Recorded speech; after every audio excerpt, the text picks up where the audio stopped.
बिरजू एक छोटा सा किसान था। छोटे किसान की पूरी जिंदगी ही बरसात पर आधारित होती है।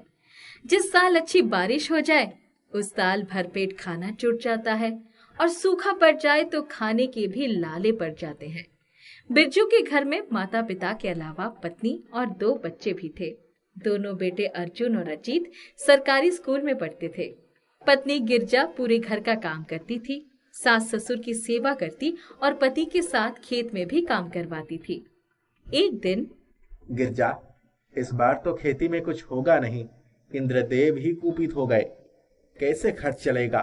पिताजी की दवाइयाँ, माँ की आंख का ऑपरेशन, बच्चों के किताब कॉपियाँ का खर्चा समझ में नहीं आ रहा है।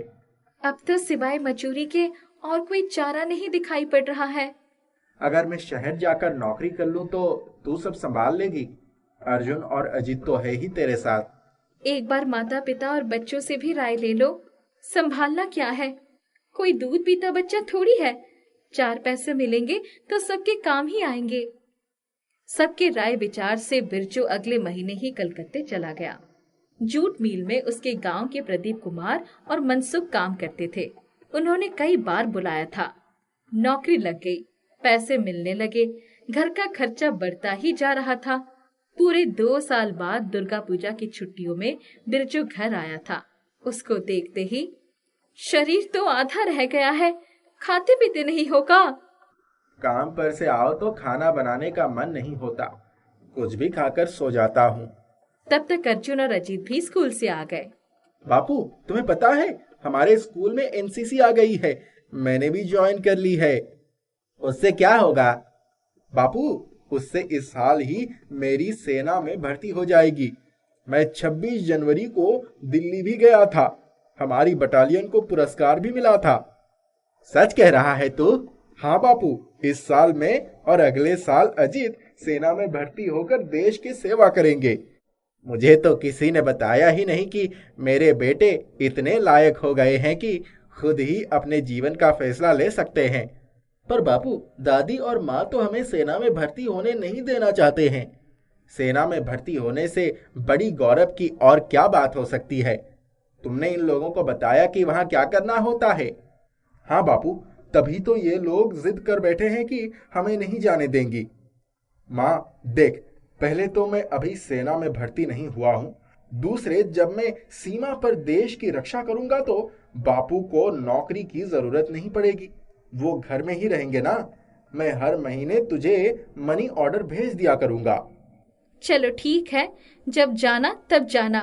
अभी जरा बैलों को चारा डालकर आ जाओ। रहने दे, आज मैं ही बैलों को चारा डालकर आता हूँ। बिरजू उठकर चारा डालने गया, फिर आंगन में माता पिता के पास बैठ गया। बापू, आपने सुना क्या?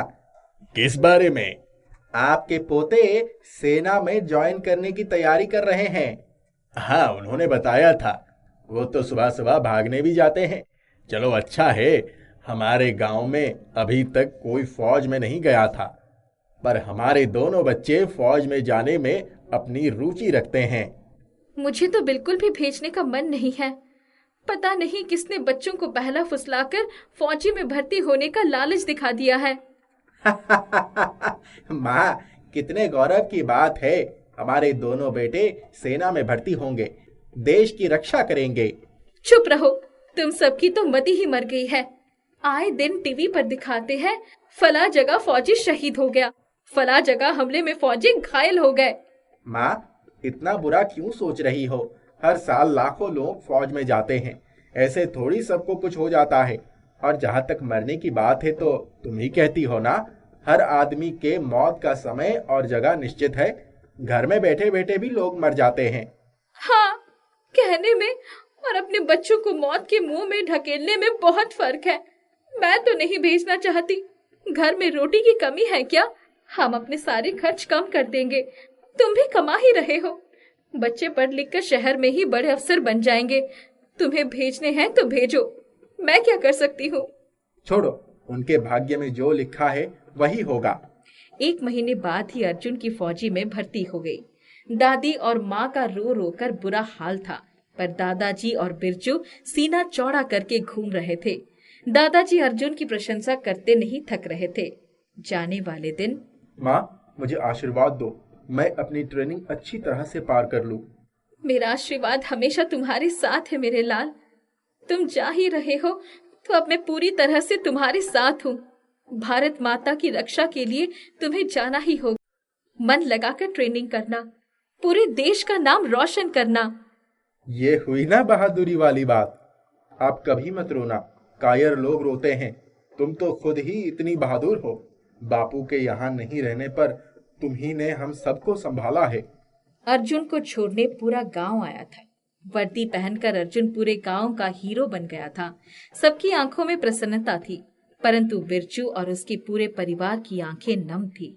बिरजू, तुम्हारे बेटे ने तो कमाल कर दिया। इस गांव से आज तक कोई फौज में नहीं गया। मेरी भी बहुत इच्छा थी कि मैं फौज में भर्ती होकर देश की सेवा करूं, पर बुलावा ही नहीं आया। सबका ऐसा सौभाग्य कहाँ होता है। मुखिया जी, सब आप ही लोगों का आशीर्वाद है। हमको तो गरीबी के कारण परदेश की नौकरी करनी पड़ी। अब बच्चा निकल जाए तो सौभाग्य ही सोचिए। हमने सुना है कि फौज में दवाई, अस्पताल, डॉक्टरी, राशन सब कुछ मिलता है। पता नहीं मुखिया जी, हमको कोई जानकारी नहीं है। अच्छा बापू, बस आ गई, मैं चलता हूँ। चिट्ठी भेजते रहना। हाँ बापू। अजित को सुबह उठा देना, नहीं तो वो भागने नहीं जा पाएगा। अजित भाई के गले लग गया। बस जा चुकी थी। सब घर आ गए। गिरजा को बेटे ने मना किया था रोने के लिए, इसलिए वो चुपचाप आकर काम में लग गई। दादी उदास थी। माँ, जल्दी से खाने को दो। आज से सारी चीजों पर मेरा अकेले का हक है। चल खा ले, वो तो अब पता नहीं कब आएगा। अर्जुन की चिट्ठी आती तो पूरा गांव सुनने बैठ जाता। ऐसा लगता कि वो सिर्फ बिरजू और गिरजा का बेटा ना होकर गांव भर का बेटा हो। 1 साल की ट्रेनिंग के बाद वो घर आया। बेटा अर्जुन, मैं चाहता हूँ कि तुम गांव में जितने दिन भी रहो, गांव के सभी युवकों को फौजी में जाने के लिए प्रेरित करो। जी काका। पूरे गांव में अर्जुन के आने से रौनक आ गई थी। सभी लोग उसका खूब आदर सत्कार करते, परंतु मुखिया जी का खुद का बेटा मुकुंद इस बात से खार खाए बैठा था। उसे तो अर्जुन फूटी आंखों से नहीं सुहाता था। एक दिन जब गांव के कुछ लड़के अर्जुन के साथ नदी के किनारे बैठकर उसकी ट्रेनिंग की बातें सुन रहे थे, तभी ये अपने आप को बड़ा हीरो मानता है। फौज की ट्रेनिंग लेकर वापस आया है तो जैसे कपार पर चढ़ जाएगा। जिसको देखो अर्जुन अर्जुन किए हैं। गांव की सारी लड़कियां इसी के बारे में बात करती हैं। किसी को कोई और युवक दिखाई नहीं पड़ता। इसकी तो मैं एक ही झटके में पटक कर हेकड़ी ना निकाल दूं तो मेरा नाम मुकुंद नहीं। अरे भाई, मैंने क्या किया? तुम मुझसे क्यों नाराज हो रहे हो? मुकुंद ने आव देखा न ताव उसने अर्जुन को अपनी बलशाली भुजाओं में उठाकर नदी में फेंक दिया और वहां से 9-2-11 हो गया। अर्जुन को तैरना भी आता था, परंतु इस अचानक हमले के लिए वो तैयार नहीं था। पानी में डूबने लगा। बचाओ बचाओ! उसके नदी में गिरते ही आसपास के नाविक नदी में कूद पड़े और उन्होंने उसकी जान बचा ली। अर्जुन घर आया तो, तेरे कपड़े गीले कैसे हैं? कुछ नहीं माँ, नींद में नहाने गया था। अर्जुन ने किसी को मुकुंद के बारे में कुछ नहीं बताया, परंतु पूरे गांव में इस बात की खबर फैल गई थी। बिरजू को जब पता चला तो मुखिया जी के यहाँ गया। उसने देखा कि मुखिया जी मुकुंद की पिटाई कर रहे थे। वे उल्टे पांव घर वापस आ गया। मुकुंद के पिता ने उसकी हंटर से पिटाई कर रहे हैं। ये सुनकर अर्जुन भागा हुआ मुखिया जी के पास गया। काका, काका रुक जाइए, मुकुंद को मत मारिए। इस बेहया ने इतना बड़ा अनर्थ कर डाला और तुम उसी को बचा रहे हो। काका, इसमें उसकी गलती नहीं है। हम लोग हमेशा दूसरों की इतनी प्रशंसा करते हैं कि अगले के मन में उस व्यक्ति के लिए नफरत घर कर जाती है। मुकुंद मेरे भाई जैसा है, अब वो कभी ऐसा नहीं करेगा। अर्जुन, तुम सचमुच के फौजी हो बेटा। बिरजू गरीब होते हुए भी बहुत भाग्यशाली है जिसको तुम्हारे जैसा बेटा मिला है। कुछ ही दिन में अर्जुन नौकरी पर चला गया। दूसरे साल अजीत और मुकुंद दोनों की सेना की नौकरी में भर्ती हो गई थी।